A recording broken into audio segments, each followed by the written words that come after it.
আমাদের গ্রামের পুকুরে মাছ ধরা চলছে। এখন জাল ফেলা হয়েছে পুকুরে। তোমরা সবাই লক্ষ্য করতে পারছো কীভাবে মাছ ধরা হচ্ছে। এটা আমাদের কাকুর পুকুর। কাকুদের পুকুরে জাল টানা হচ্ছে। মাছ মনে তো হচ্ছে যে মাছ নেই, খুব ছোট মাছের পরিমাণটা খুব বেশি। কাকু প্রচুর মাছ ছেড়েছিল, কিন্তু মাছ পাওয়া গেল না, কেন জানি না।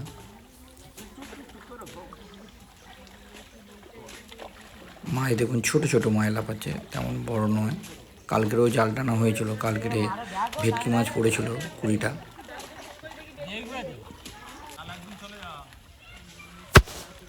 এবারে জালটা তোলা হচ্ছে, দেখা যাক কি পড়ে।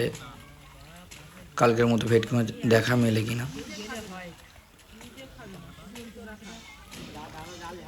পুকুরের জলটা খারাপ হয়ে গেছে বলে তাই মাছটা তুলে অন্য পুকুরে দিয়ে দিচ্ছে, আর ভেটকি মাছগুলোকে তুলে নিচ্ছে।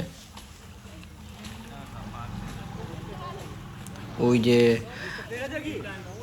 কিছু মাছের দেখা মিলেছে হয়তো, আমি ওপর থেকেই দেখছি, নিচে নামলাম না, নিচে প্রচণ্ড গদ আছে।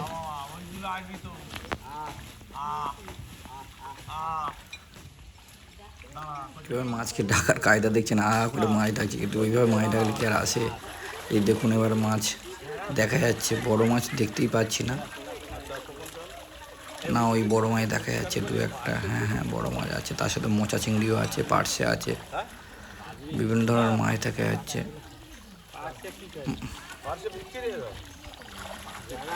এই মাছগুলো আর একটা পুকুরে সাপ্লাই করা হবে, 500 একটা পুকুর আছে সেখানটা। এই পুকুরের জলটা প্রচণ্ড খারাপ হয়ে যায়, প্রচুর মাছও ক্ষতি হয়ে গেছে। এই দেখুন ভেটকি মাছ, মোচা, কিছু পার্শে মাছও পড়েছিল, সেগুলো অন্য চাকনে আছে। এই মাছগুলো নিয়ে যাওয়া হচ্ছে, এই পুকুরেই সাপ্লাই করা হচ্ছে। এই মাছ এখানেই থাকবে এই পুকুরটা।